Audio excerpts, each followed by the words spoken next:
नमस्कार दोस्तों, welcome to caval dialogue. अगर नरेंद्र मोदी बिहार हार जाते हैं तो इसका असर सिर्फ बिहार तक सीमित नहीं रहेगा, बल्कि इसका झटका दिल्ली की सत्ता तक महसूस होगा। आज हम बात करेंगे, अगर मोदी बिहार हारते हैं तो देश की राजनीति पर क्या असर पड़ेगा, सत्ता समीकरण कैसे बदलेंगे और क्या यह 2029 के लोकसभा चुनाव का गेम चेंजर साबित होगा। बिहार हमेशा से भारतीय राजनीति का केंद्र रहा है। यहाँ से कभी जेपी आंदोलन उठा तो कभी लालू यादव की राजनीति ने पूरे देश को प्रभावित किया। 2014 से लेकर अब तक मोदी लहर में बिहार ने बीजेपी को मजबूत किया, लेकिन 2025 में अगर जनता का मूड बदलता है तो यह सिर्फ एक राज्य की हार नहीं होगी, बल्कि एक राजनीतिक संकेत होगा। दिल्ली का रास्ता पटना वाया लखनऊ होकर जाता है, यानी कि जिसने यूपी बिहार जीत लिया वो दिल्ली जीत लिया। अगर मोदी बिहार हारते हैं तो सबसे पहला असर एनडीए की राजनीतिक पकड़ पर पड़ेगा। बीजेपी के लिए यह झटका उस समय आएगा जब विपक्ष पहले से ही इंडिया गठबंधन के जरिए एकजुट होने की कोशिश में है।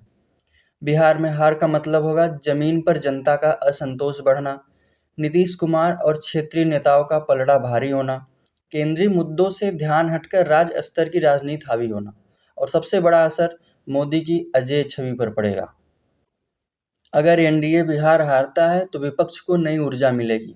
राहुल गांधी, तेजस्वी यादव और अखिलेश यादव जैसे नेता इसे मोदी युग की गिरावट की शुरुआत बताने में देर नहीं करेंगे। वहीं दूसरी तरफ बीजेपी के भीतर भी नई रणनीति पर मंथन शुरू हो जाएगा। कैडर से लेकर टॉप लेवल तक सवाल उठेंगे, क्या मोदी फैक्टर अब पहले जितना असरदार नहीं रहा। इससे केंद्र में भी पॉलिसी और राजनीति दोनों में सॉफ्ट अप्रोच या नए चेहरे की तलाश शुरू हो सकती है। मोदी सरकार अभी बैसाखियों पे चल रही है। उन दो बैसाखियों का नाम है नीतीश कुमार और चंद्रबाबू नायडू। बिहार की जनता ने हमेशा से देश को चौंकाया है। पूर्व में सारे एग्जिट पोल बिहार की जनता ने गलत साबित किए हैं। इस बार भी एग्जिट पोल लगभग मिला जुला ही है, कोई एनडीए का सरकार बता रहा है तो कोई महागठबंधन का। बिहार का नतीजा सीधे 2024 के लोकसभा चुनाव के बाद बनी सरकार और 2029 के लोकसभा चुनाव से जुड़ा है। अगर बीजेपी यहाँ कमज़ोर पड़ती है तो विपक्ष के लिए यह एक मोरल बूस्टर होगा। उन्हें यह लगेगा कि अब मोदी को हराना असंभव नहीं है।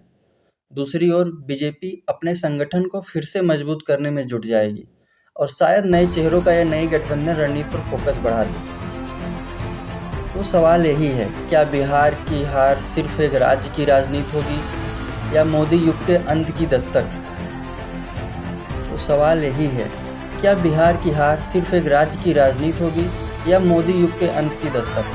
कमेंट में बताइए, आपके हिसाब से बिहार का चुनाव किसके लिए टर्निंग पॉइंट साबित होगा, मोदी या विपक्ष के लिए।